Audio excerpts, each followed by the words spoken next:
So right now, Rome seems to be burning.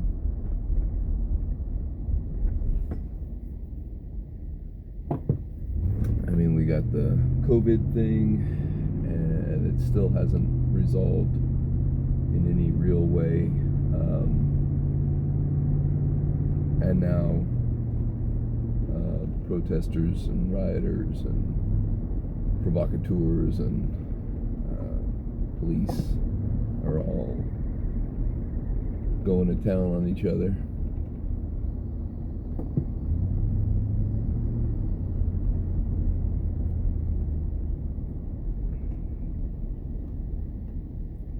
And what can anybody do?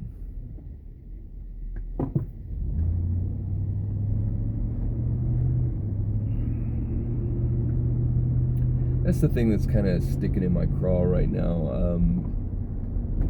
A lot of the ideas that I have about small scale, village scale communities and food justice and all kinds of other social justice work,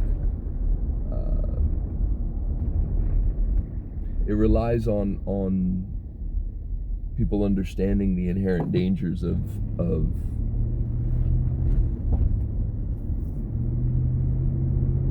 large scale bureaucracies and a willingness individually and collectively to accept a certain level of inefficiency because the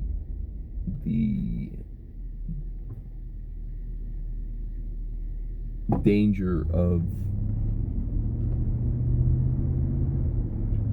courting the efficiencies of scale that give rise to bigger is better mentality requires a level of hubris that that is dangerous.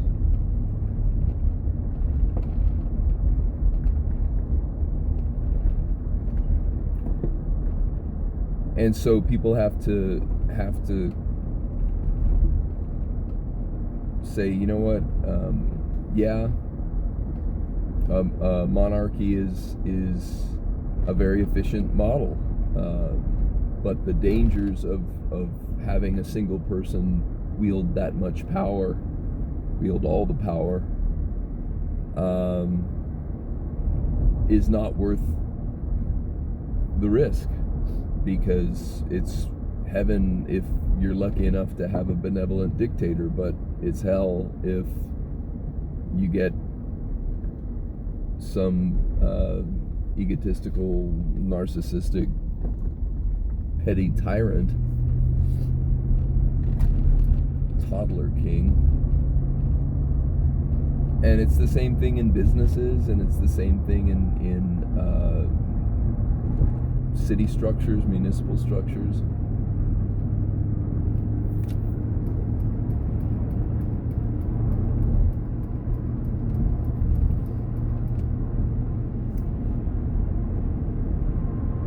I mean, checks and balances with even at the federal government level in this country, the framers, and I'm not, don't get me started on the framers, a whole different issue. I don't think that they were faultless or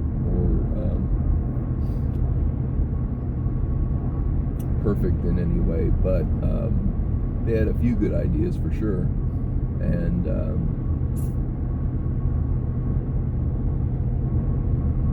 and they sewed into their vision of government checks and balances for a reason, and the cost of that system and the cost of those checks and balances is inefficiency. But it's a necessary inefficiency. not for the best case scenario, but for the worst case scenario.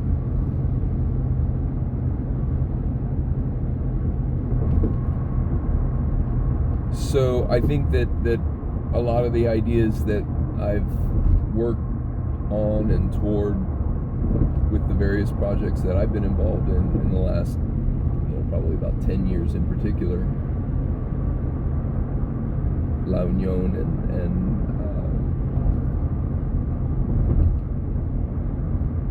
Glassbox, and all the permaculture type stuff that I've been involved in.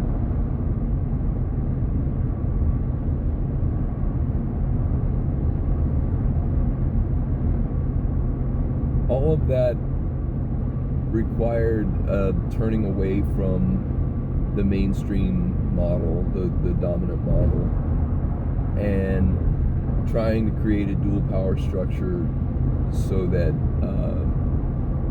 there were viable alternatives to the dependency that the dominant structure requires. And I'm not talking about a pull yourself up by your bootstraps sort of thing, but a village scale cooperative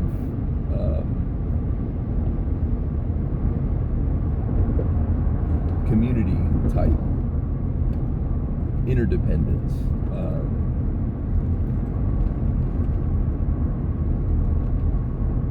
And when I look out at the world the way it is today, particularly, and the scale of the problems is proportional to the scale of the structure that gave rise to it.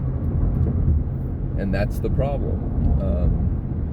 Aim small, miss small. The opposite is also true. If you want to have this ginormous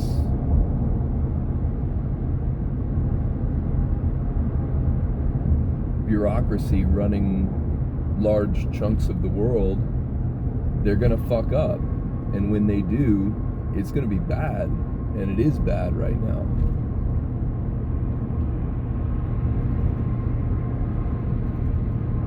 And it makes me feel like the ideas that I've been working on are just sort of quaint asides. They're not, how could they possibly address this? Well, they can't.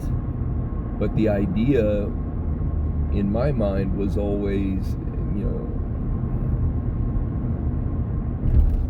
create an alternative while there's still time before the shit totally hits the fan.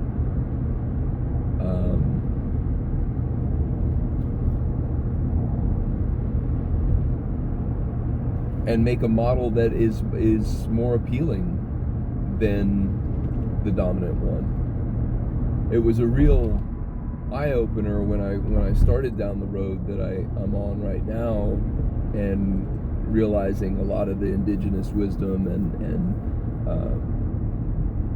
the permaculture strategies, a lot of which are built upon indigenous wisdom.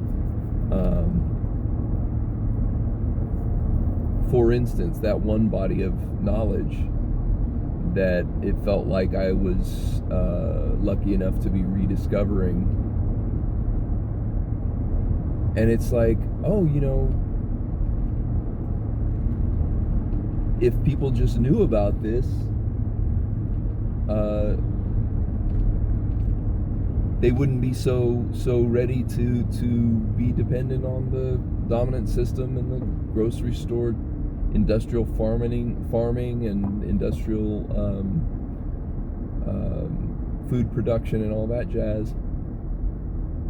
And then I realized at a certain point, it's not that people have forgotten about that stuff. It's that the systems that exist right now have actively tried to destroy it.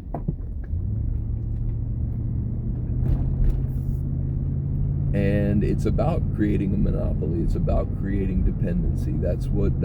Those are the underpinnings of capitalism as practiced in 2020 and for the last century.